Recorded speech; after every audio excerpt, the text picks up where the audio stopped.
Thanks for coming in. Hope you all have a place to park. I think a little more adventurous rather lately. Just before I get started, I did have a request from the advancement office just to pitch the Arrupe Gold event that's happening on March 28th. If you haven't heard anything about it yet, there are some information in the back on that. It's an advancement development event. Gina Smith can also answer questions. She's on the committee organizing that, so if you have any questions about that, please. You are free March 28th if you're interested in coming. It's a new event for us this year, a little different from events we've done in the past. It should be really good. So, today's Parent Coffee is about the high school academic program. We're going to start talking about that transition to the high school. Really, we start talking about this with all of you, with the parents, lots before we start talking to the boys about it. For the most part, they're not really thinking about it yet. And for many of them, they're not going to be thinking about it until sometime in August. But we will start mentioning certain things along the way. One of the things you may be aware is tonight is our accepted students reception for the boys from other middle schools who have applied and been accepted here for the 9th grade at BC High. So they're going to get, those parents are going to get some, and students get some information tonight about the high school. There's no reason for you to go to that. The information Mr. Drade's going to present today will be much more targeted to what Arrupe families need to know as they transition up into the high school. Well, also, he's going to talk about the academic program today. Sometime, I think, after April vacation, we have another parent coffee that will look at co-curriculars in the high school. All different types of co-curriculars, sports, clubs, the things that they run out of community, campus ministry, retreats, service opportunities, all of that, which I give you some sort of ways that the boys can get involved. But start this process now. The boys will hear from Tom Smith, who's the academic dean, at the end of March. We'll come to a morning meeting and go over the course selection procedure with them. And then we'll have an opportunity for them to get a course selection form and sign up for it. Most of the things are pretty simple. Mr. Gray will talk about that this morning. You will sign off on your son's course selection, and his advisor will sign off on it. So there'll be a couple of weeks there. You can ask questions and things like that. And then as we get further into the spring, as we get into May, we'll do some things with boys. Mr. Devlin will arrange for some high school students, usually try to pair up a freshman and one of our junior mentors to come to each of the study halls that the boys have. So over the course of the cycle, all 8th graders have at least one study hall. And these guys will come in to the study halls and just leave them in there and let them ask questions about the high school and get them interested. We've offered tours in the past, and if that's, we've got about 3 students that might be interested in the tour. If your son really does want to get, if for some reason is ready, is either anxious about the high school or really just wants to know more, particularly if he's applying to other schools and has to make a decision, certainly welcome. And we've set a couple of these tours up with boys for him to spend a morning over in the high school, as an eagle for a day, just for the morning to come in. They go to 3 periods and lunch over there, so they miss 4 periods, 4 periods in the Arrupe. And we can set up, we usually look for a day where you have to study all the morning, maybe something a little bit easier schedule that they can miss a little more easily than on some other days. But yeah, that's certainly an option. Again, more for guys who are applying to other schools and really want to compare the other school to the high school as opposed to the other school to so those are the things that we'll do for now. Again, they tend not to be talking about, all they want to know is about free periods. The high school students fellowship, that's the holy grail of the high school, is the ability to have a free period, which pretty much they either use as a study hall, which they have right now, or they use as a PE period, which they go to the gym, which of course they have right now, or and that's about it. But that is so much more exciting than what we offer at Study Hall and PE, because it's a free period. It's called something different. And I know what I would call our things free period, because I would just ruin it. Yeah. So that's what we have. And a couple of things as we move through the year, we do have some things that sort of make things a little more exciting for the 8th graders in the spring. Some of your sons are going on the DC trip, maybe your sons are going on the DC trip, about half of the students in grade will be going on the DC trip over April vacation. As we move into May, we'll have high school students come over. We'll also take a cycle, and in their study halls, we will have them do a reflection on where they are in that journey to becoming the graduate graduation. So they'll look at over the last 2 years, they'll have a weekend where they won't have any homework other than to answer some reflection questions. And then over the course of that cycle that follows that weekend, they will, instead of study hall one day, they'll be broken into groups of about 6 or 7. And you will have to remember just to sort of reflect on, all right, here was I when I came in 7th grade, where am I now? What I need to work on as I move into the high school. At the end of the year, we don't have a middle school graduation. You only have to come to one graduation for the 6 years here, which will be a big event in May of 2019. So we do a nice wrapping up assembly for the students. It's not a parent event, it's a student event. The last day of school that afternoon, we have a fun assembly that's really focused on the 8th graders. 7th graders sit through it, but it's really all about the 8th graders. We have a slideshow. We also have a fun thing called the 8th grade video, where during the course of May, we try to film every 8th grader. Some of them, the sort of expectation is they have to at least say their first and last name.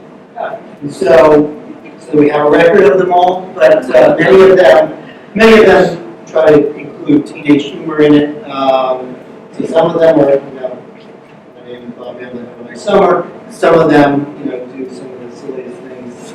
Most of them want to read a class.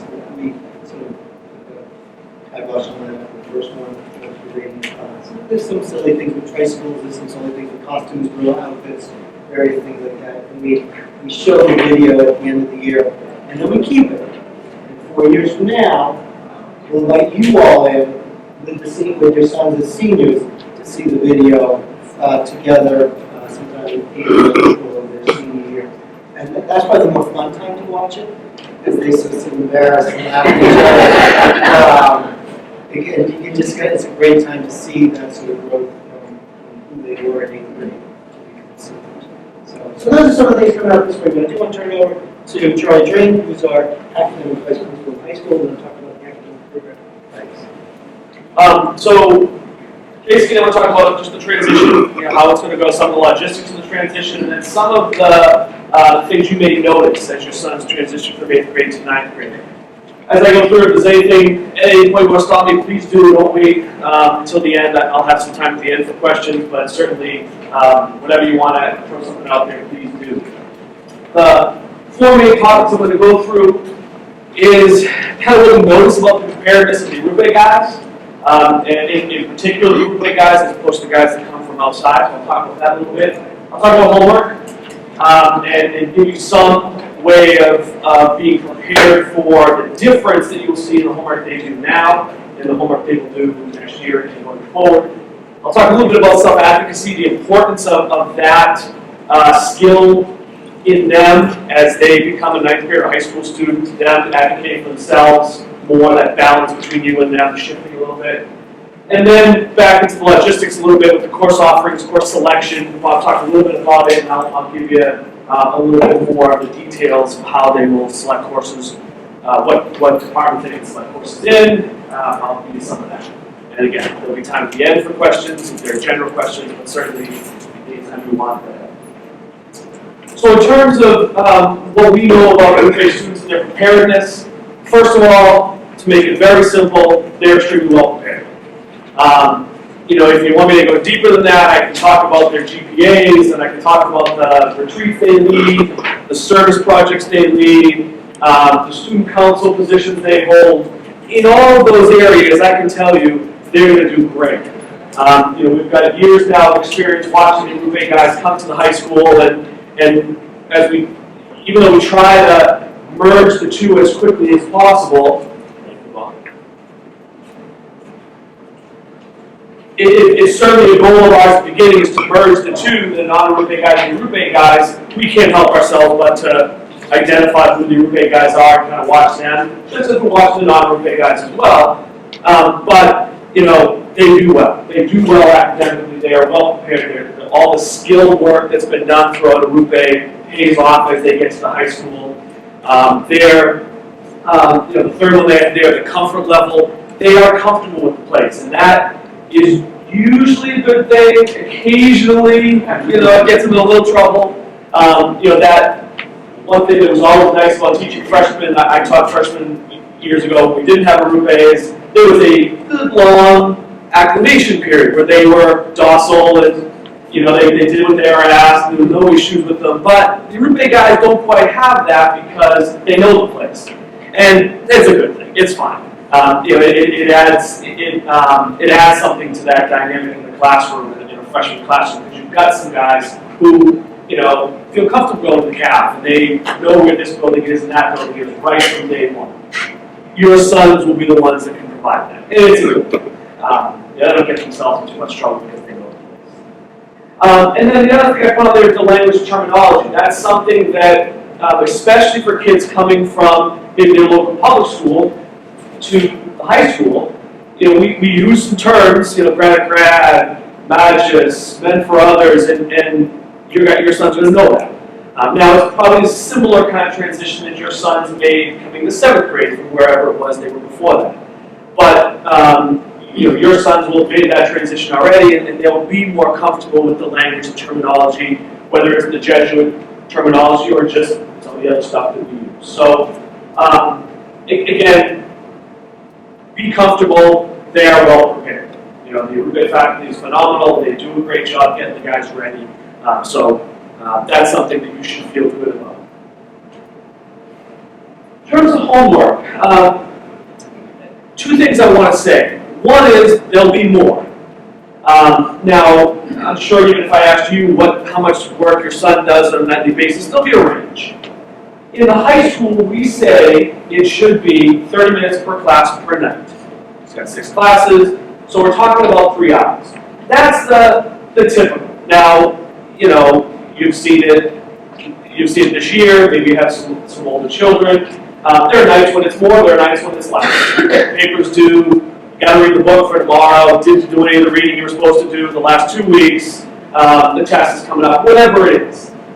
So there'll be fluctuations in the amount of homework. But as an average, as a standard, what the teachers assign and expect the students to do is about 30 minutes per class per night. For some of you might say that's going to be an increase in what your sons have been doing, and that could be for students who are doing great and some students who could be doing a little bit better. It just depends on what they're doing right now. That's basically what we say we expect. To me, the more important thing to highlight for you, because you're going to see it next year, is the type of homework. The reason I say it's heavier in reading is because their science class is biology. But it's not a science class like chemistry or physics, where that's more like a math class in terms of the homework. Here are 15 problems, do these problems. Biology is much more similar to a history class, an English class, in terms of the work that is assigned. It's a lot of vocabulary, it's a lot of reading. The homework is writing. So write a paragraph, write a few sentences explaining this. They're outlining chapters. So because of that, they've really got 4 classes that are heavier in the reading, writing area, and the 4th, which is also listed there, is religion. They have that every day. Currently, your sons have it every other day. So they'll have religion every day of the cycle. So it kind of doubles the amount of religion homework they could potentially have. So they're going to have English, history, religion, and biology as 4 pretty heavy reading, writing intensive classes. So if that's not a strength of your son, it's something that you're going to want to help him with, and we obviously will too, but be aware of that as he's doing his homework. That, he's probably going to have 4 classes where he's got to, read for 20 minutes an outline, read for 20 minutes and answer these 4 or 5, short answer questions or whatever it might be. His other 2 are going to be more in that math language kind of model of, drill and practice, 15, 20 math problems for, vocabulary, his language class, or conjugating verbs, or whatever it might be. But it's something it's noticeable in freshmen how there is a ramping up of that type of assignment. So it's good for you to hear that now. The next topic, and this is going to be one that you see transition over time, but the importance of him advocating for himself is crucial to his development through high school. And you know your son, so you know how good he's going to be at doing that September freshman year.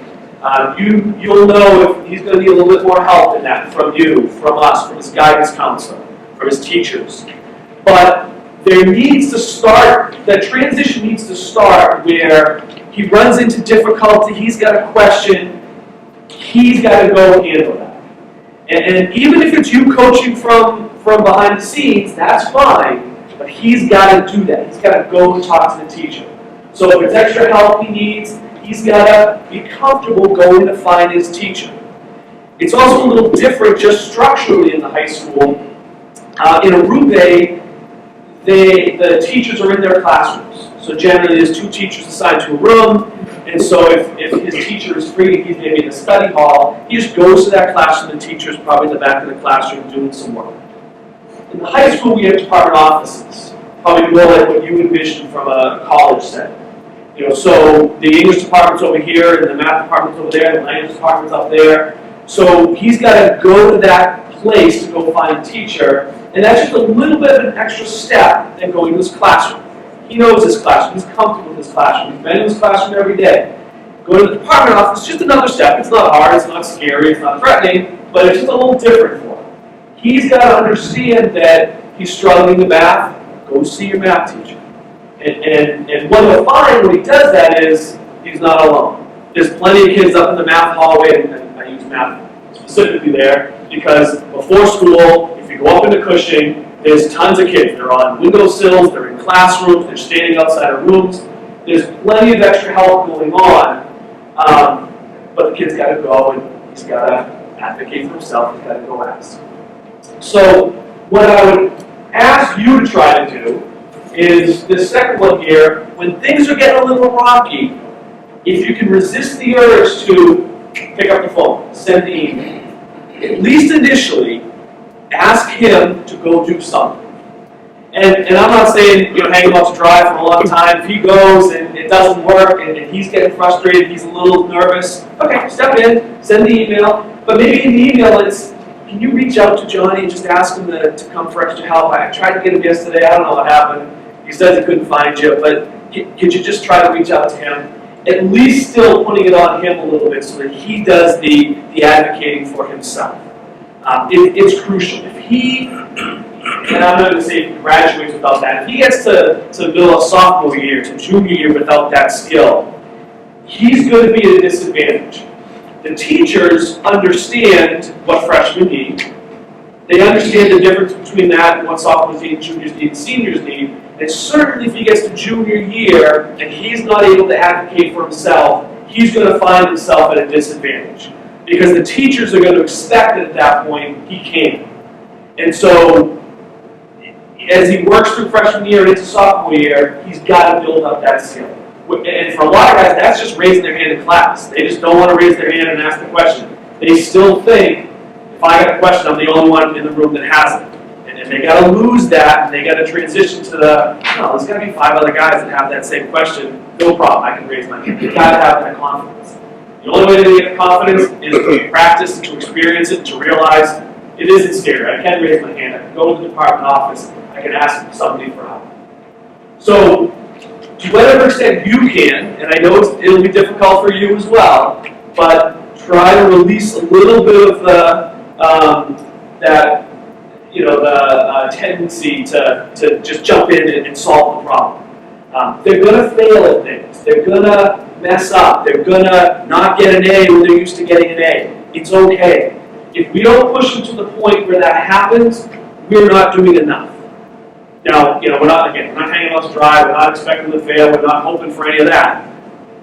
But we know that's natural. It has to happen. They have to meet resistance and figure out how to do it. So, again, to whatever extent you can keep, let them go, let them make a mistake, and know that we're there to help them and you're there to help them. It'll be good. A couple little differences that you should know about.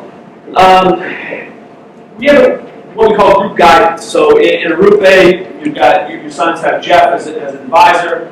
As the guidance counselor, these individual advisors. We have a group guidance model. So the freshmen get assigned to a guidance counselor. We have 9 guidance counselors. So your sons will be assigned to one of 9 guidance counselors. Ideally, they will stay with them for the 4 years.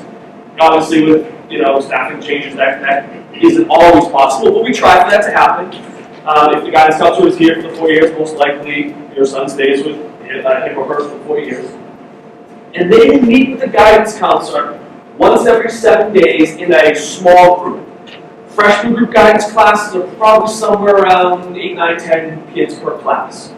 So for the first semester of the year, the first half of the year, once every 7 days, they will meet in a small group with their guidance counselor. And guidance department has a set curriculum that they will go through. So you can imagine for freshman year, transition is big, getting involved is big. They start talking about some of the academic skills and habits. Nothing new to the guys that have been through Arrupe, but still, they work with them to make sure they're doing their nightly work and they're taking their notes and they go to see their teachers and all that. So for the first semester of the year, they have that check-in with a guidance counselor and again, a few of their classmates. They're all, of course, welcome to go see their guidance counselor anytime they want. Guidance is another place that's full all the time, especially before school. Kids are always dropping in, asking questions. Right now, we're going through course selection, so kids are coming down all the time asking, should I take this class, that class? What if I take these 2? Is it too much? Is it too little?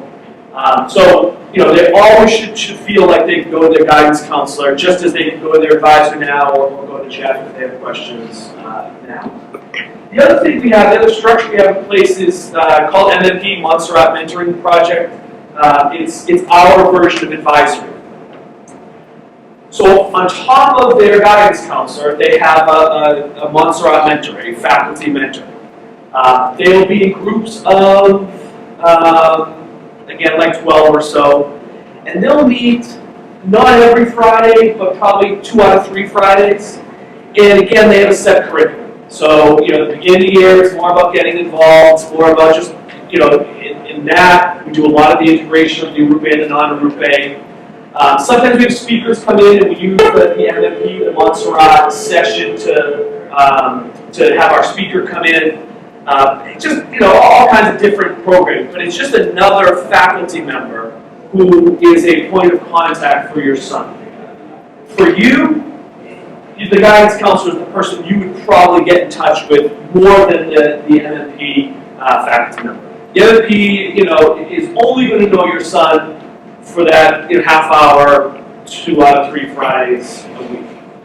They'll get to know them, but the guidance counselor in the class with 7, 8, 9 other kids for a whole semester and then going for 4 years. The guidance counselor is certainly going to know them better. If you struggle with the class, you have a question about course selection or whatever, the guidance counselor is the best point of contact for you there.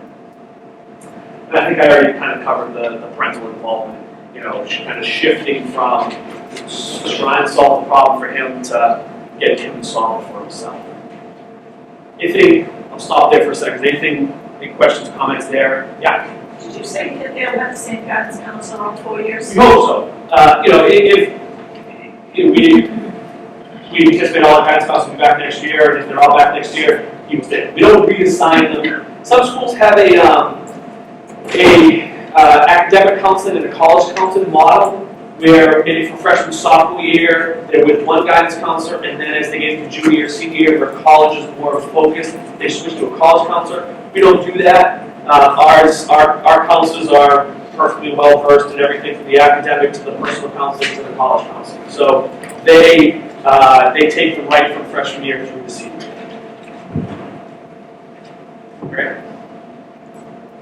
So let's get a little bit more into the nuts and bolts. This is pretty much what you have on the top of one of those little handouts there. I think it's the same. It comes from two different documents, but they're pretty much the same. So, I gave that out. It gives you a good overall representation of our program. You can see the 7th and 8th grade, and then you can see how it starts to merge into the 9th. And if you're interested, you can look forward to the 10th, 11th, and 12th grade. For your sons next year, what they will be taking is religion, so that's Christian thought.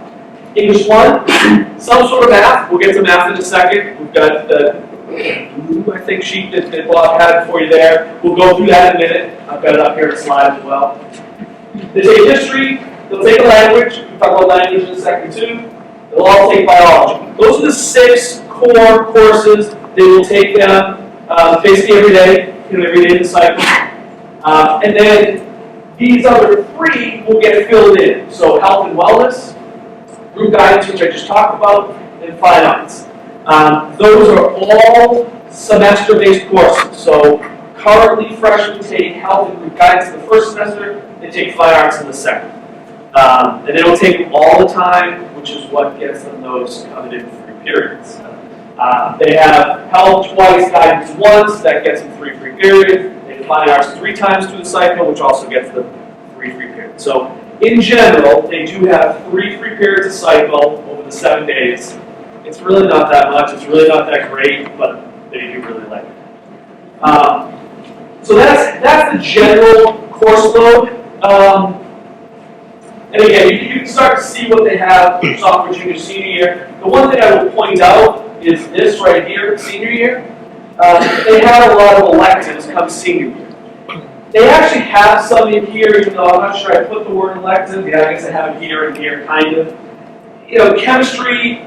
Almost every sophomore takes chemistry, but they do have an elective there. If they choose not to take chemistry, maybe push it off, maybe they want to focus on Greek, they can do that. There's a little flexibility here, but sophomores kind of all take the same thing.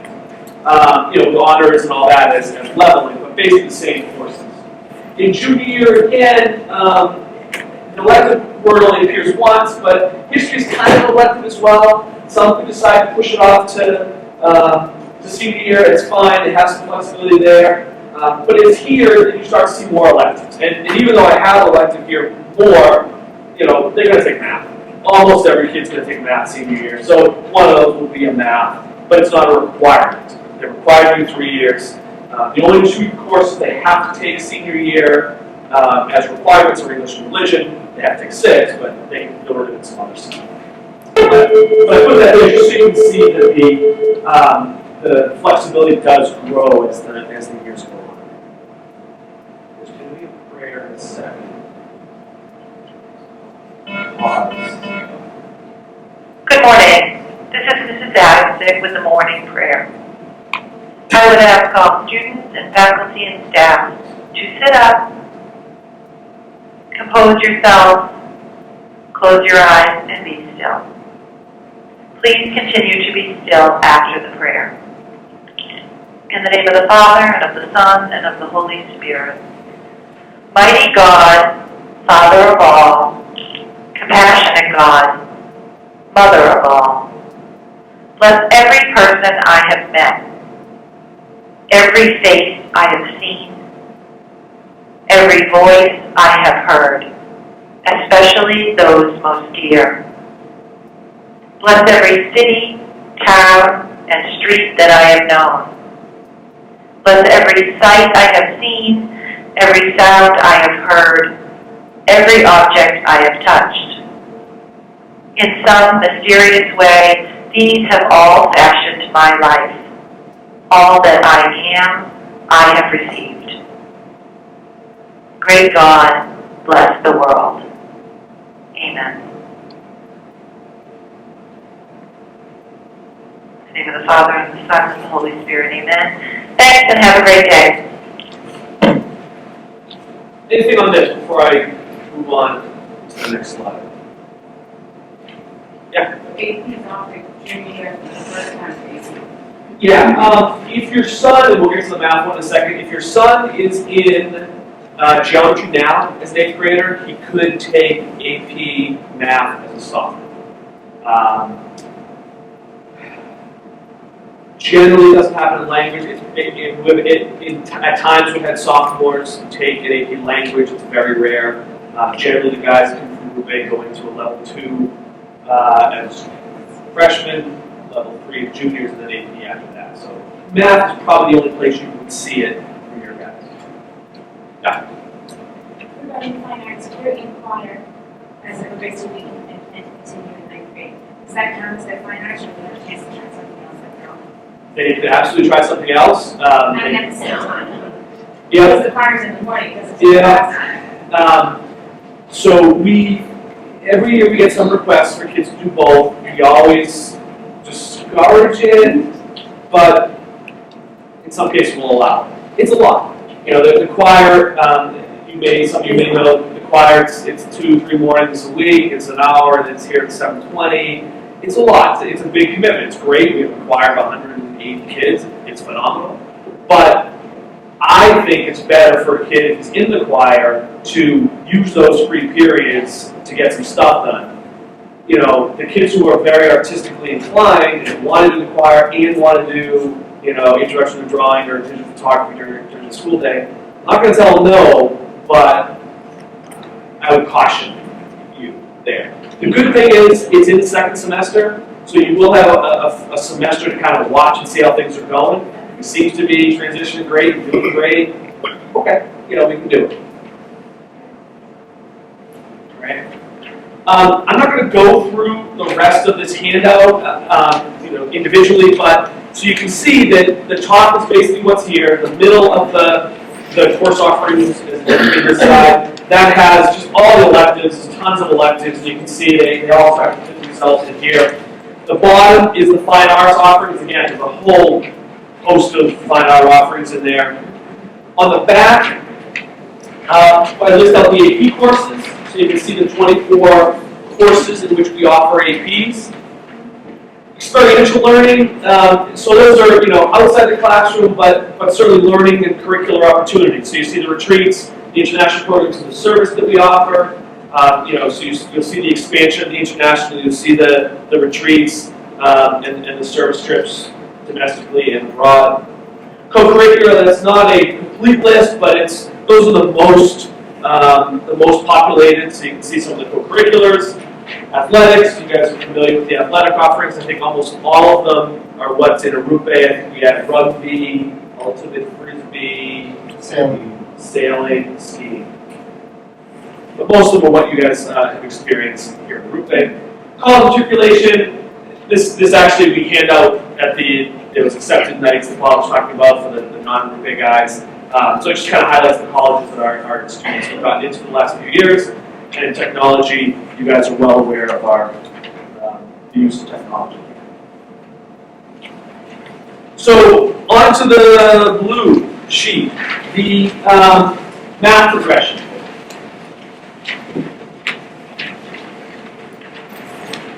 This is Bob's caution.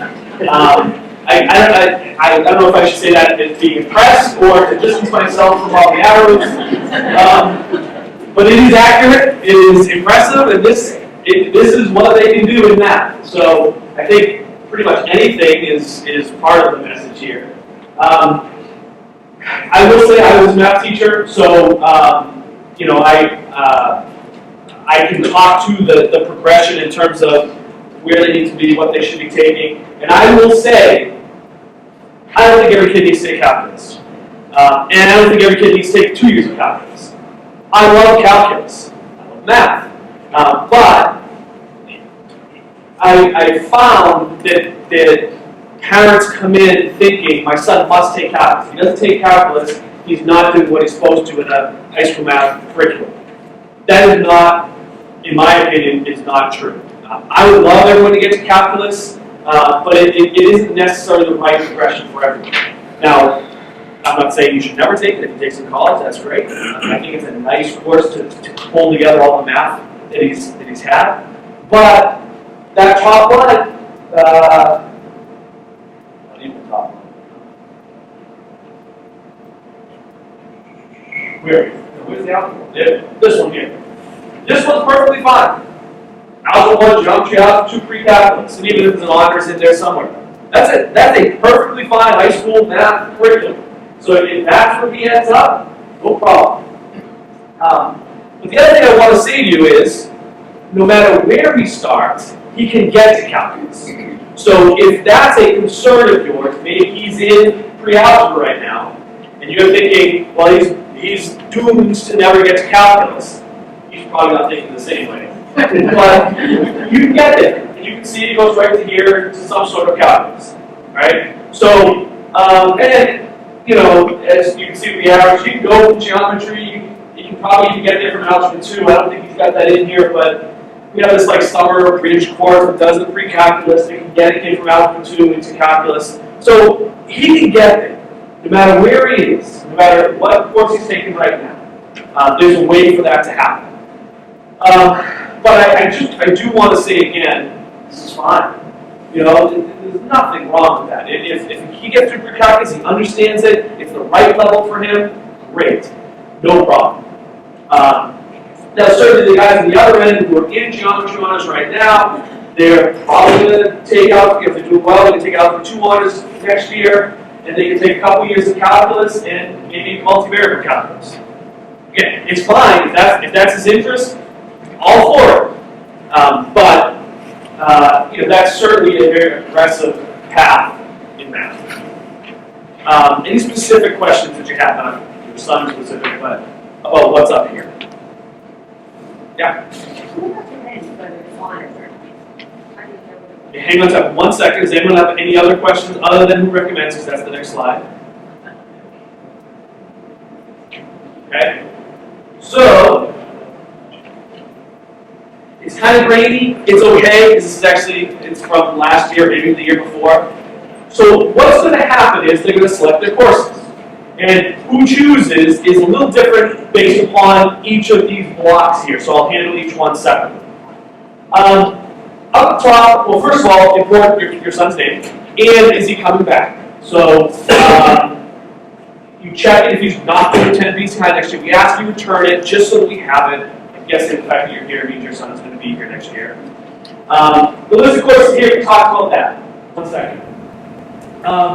There's a whole bunch that he can decide in fine arts. And it's kind of broken into 3 categories.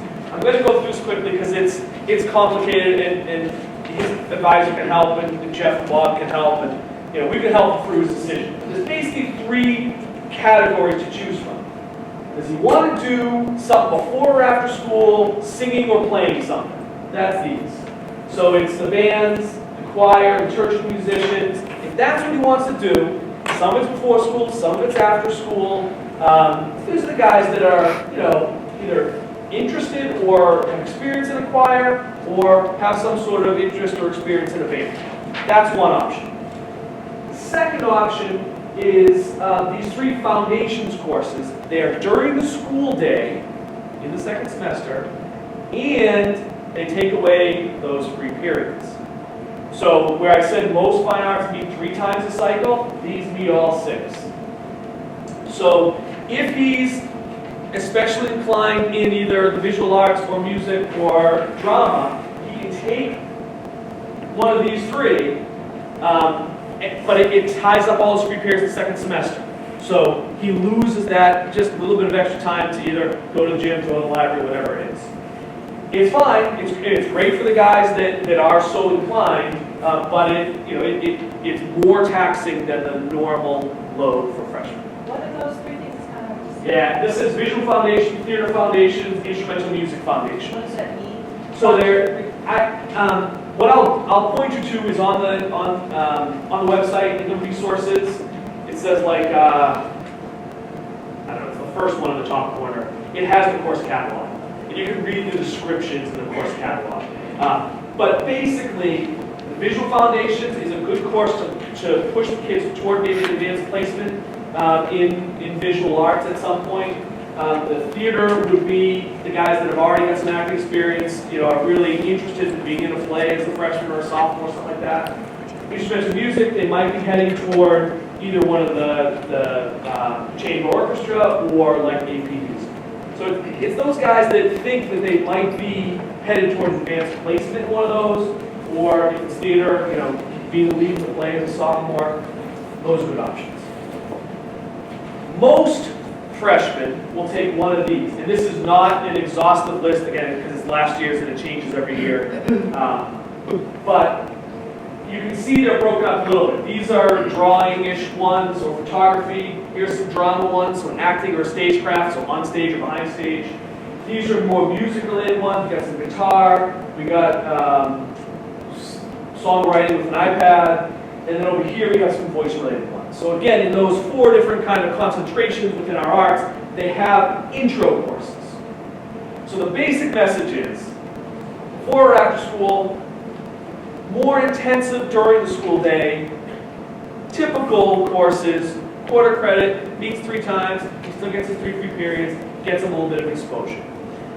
Most kids, through their 4 years, will take 4 in this area.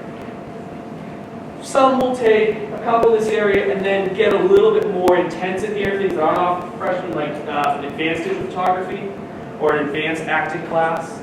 They have some of those options that aren't here for the freshmen yet.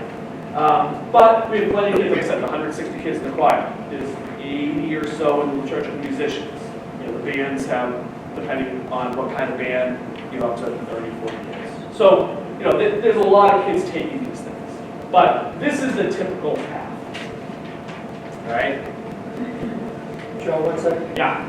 Particularly for the visual foundations and probably the theater foundations. Visual foundation, Miss Myers, the art teacher, will be sort of, and she did at the end of last semester, and she'll do it again with the guys this year before they sign up. She's going to encourage some of the students, they've really shown just an ability, but also just an interest in art. She'll encourage them to sign up for visual foundations. She'll probably send them an email, or if she doesn't have it this semester, she'll send them an email. Otherwise, she'll talk to them in class.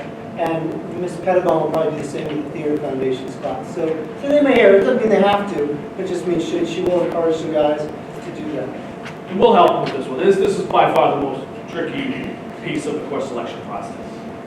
All right, so now language and math. Language. You're going to tell us what he's taking currently. That's easy. You're going to tell us if he wants to be considered for it. If you want to continue with that language. Some kids switch. I'd say 15 to 10. Around 10, probably. Switch, they're taking French. They say, I want to go to Spanish. Not many. Most continue on the one they're in. The third thing is they want to consider for honors. Now, we may actually change this wording a little bit for this year's sheet, because the way the approval into honors for language is going to work going forward is going to mirror what we do in the high school. Basically, your son's current language teacher is going to give him this profile they've created, the profile of the honors student in language classes. So your son will be able to see what is expected of an honors student in a modern language class at BC High. He'll be able to decide, all right, yeah, I want to try that. If he decides he wants to try that, he'll apply for the honors class. And then his teacher, in conjunction with the department chair in modern language, will say yes or no, whether he gets in or not. As a kind of a baseline, if he's got B plus A minus, he's probably a strong candidate for that. It's not automatic, but if he's somewhere in that range, yeah. If he's B minus, C plus, it might be stretched. He might be able to make the case. But if he's interested, he should apply and see what happens. So he'll know what he gets approved into, and then we'll be able to put that into his course selection process. This part here is if he's going to switch, he needs to know what he wants to switch to. So if you say, I don't want him to continue, then you got to know, all right, he's taking Spanish now, I want him to take Chinese next year, or French, or Latin. those are the four that we offer savings. So, boiling down the language, they'll get the profile, they'll be able to apply, they'll say yes or no, and you'll know whether he can sign up for Spanish 2 honors, French 2 honors, Latin 2 honors, Chinese 2 honors. Okay, yeah. You know, it shouldn't be too much of it. You know, it's not like we say 30 minutes per class per night, and honors is 45, AP it's an hour. That's kind of an untenable situation for a kid taking multiple honors or AP. So it still should be right in that 30 range. Now, reality is, if you average it out, maybe it's 35, you know, but it's not 30 to 45 to 60. It's more the pace, it's the depth of the coverage of the material. So yeah, that's more the consideration. All right? And now, finally getting back to your question, math. Again, similar questions here. What's he taking? Does he want to be considered for honors? He might be taking Algebra 1, he might be getting an A. And you might say, you know what, I think you should just take regular geometry next year. We're not going to force him to take geometry honors. So you can say, I don't want him to be considered, and that's the end of it. He'll just take whatever's next. If he's in pre-algebra, he'll take Algebra 1. If he's in Algebra 1, he'll take geometry regular. No problem. If you say he wants to be considered for the honors, then he will take the placement test. Now, we give the placement test on a Saturday to the non-Arrupe guys, and we use that largely as our decision maker in who gets into honors and who doesn't. For you guys, since we know them, there's far more involved in the process. So his current math teacher will have a say, along with, again, the math department chair, and they will work out where the student should be placed. The placement test, they'll use it, but really the placement test is as much, it helps us too, because we get to see, okay, on May, whatever day you guys are going to do it, May. So we'll do it in class. They'll do it in class on May 4th or something like that. We're doing it on May 2nd, I think it is. They'll do it the Monday after. You know, we'll get to see. All right, our guys in whatever course it is, Algebra 1, let's say, they're taking the placement test on May 4th, and this is how they did, and we can kind of compare it to the guys from outside. It's not the sole thing. So if he, for some reason, has a bad day, he's getting all A's in Algebra 1 and doesn't do particularly well on it, it doesn't mean he's doomed. The teacher will really have more of a say than that test. But there'll be, you know, some conversation with the department chair and with the current teacher, and that's how they'll kind of square away again. It takes a while. And then we ask that you sign it, he signed it, the advisor signs it, it all gets back to Arrupe. Last year was April 10th, actually 2 years ago. So, you know, it'll be somewhere in that ballpark, we'll have it back to Arrupe, maybe a little somewhere around. They're getting it on March 30th, so it's probably about the same, before April vacation, we do that. All right. Any questions about the course selection process? So it's really those three areas that there's a decision. And the rest of it, they all take Bio 1, English 1, Global History 1, and Christian 5. There's no decision in those areas. Yeah? The band, do they need to do any kind of auditions for band? So if it's the concert band, no. The concert band is just kind of the general band. The chamber is a much smaller group, certain instruments they don't need on a year-to-year basis, so yes. Dr. Finnegan is in the building. In fact, the band room is right outside here. So it would be good if he could actually just go and talk to Dr. Finnegan, or you could, just to kind of get a sense of what he plays, what his level is, and then they can probably do an audition or just play for him and get a sense of what the best spot is. Anything else on course selection? That might be it. Yeah. So there's no distinction then of freshman English between Correct. regular honors and Correct. history?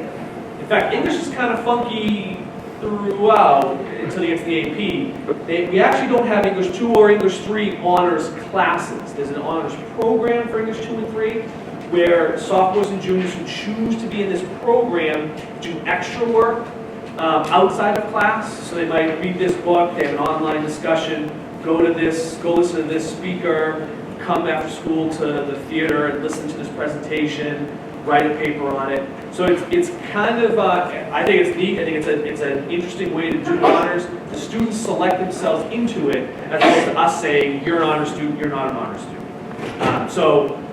That's how honors will work going forward in English, but not for freshman year. Freshmen, they're all together. Same with global history, same with bio, and religion, there's no honors. So how does that work with their grade point average? I know in other schools where there's honors AP, they're weighted differently, and so people have crazy grade point averages. So here, are they put at a disadvantage because their freshman grade in English isn't weighted as an honors English? When it comes to college, the way it works with college admissions is there's one admissions rep at the college looking at that entire school. So like at BC, we got 100 kids applying. There's one person who sits down and looks at all the applications. So he's really comparing those 100 kids against the 100 kids. He knows that our GPA is out of 4. We give 0.5s for honors and 1s for APs, but school X is out of 5. School Y is out of 3. They can't really compare across schools that easily, which is why one reader will read the whole school. So they know what you're they know, saying, they know, and then they get a profile. So BC, Holy Cross, Fairfield, they know us well. But the schools which we don't send as many kids, they'll get the profile. It'll say very clearly, honors in the freshman year is offered only in language and math, and so they'll figure that out.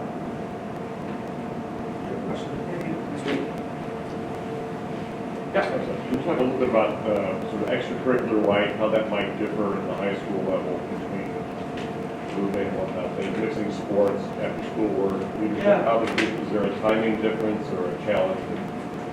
I'm not sure it's a huge difference. I mean, the Arrupe guys participate. You have the clubs that the guys are in after school. We have similar clubs. More commitment though, I would say, in high school. Sports seasons are longer. Yep. Sports practices go longer, whereas ours usually finish 4:15. Particularly the outdoor ones. The indoor ones probably are similar in length to some extent, but the outdoor ones are probably more towards 5 o'clock. Again, travel to away, probably more games, and away games are probably a little bit further, whereas we try to keep the Arrupe sports pretty much within, sort of 128, or close enough to that, whereas, high school might be traveling to Lowell, might be traveling to Springfield, some things like that. Again, a little different from the freshmen than for the upperclassmen. And, some of the clubs like Model UN, and Arrupe Model UN, they, some high school guys who run it, they meet every other week mostly, and there's one, maybe 2 Model UNs they can attend, and they're Saturday events. Whereas in high school, you got, they might fly to Duke, to Georgetown, to Stanford to attend a 4-day or 5-day experience. See, that's going to ramp up a little bit. The freshmen aren't going to maybe go on the trip as much as the sophomore, junior, senior would. So I think you'll see a pretty smooth transition with that. Similar desire to have the kids involved. They certainly are better when they're involved. But they'll have as many opportunities as Bob said. It's probably a little bit more time commitment, but it's not it's not a huge jump. It's certainly there. Question? Oh, I was wondering, is there any in-school SAT prep or? It's after school, but yes. So summer between sophomore and junior year, or fall of junior year, or spring of junior year. Sorry, John, what was the question? SAT prep, in-school SAT prep. So those 3 time periods, those students, the rising juniors or current juniors, have the ability to take a free, we pay for it, SAT prep course run by Summit Educational Testing, I think it's called. They're awesome. They've done a great job with us. So it's a test prep to get them ready for the SAT. Interesting there though, is SAT's changing. They're revamping the SAT, and you may very well see the ACT take over. The ACT generally was kind of a Midwest thing. Athletes took it more than non-athletes. But the ACT has actually overtaken the SAT nationally, and may very well make a quick jump into the New England area because it is a known quantity where this new SAT has enough question to it that students are probably going to be better off taking the ACT. But same question, we'll offer ACT credit. Anything else? Again, we're there to help out. Your son's advisor is there to help out. Jeff, Bob. We'll make the transition smooth, and from our experience, they're going to be great. They're going to be fine.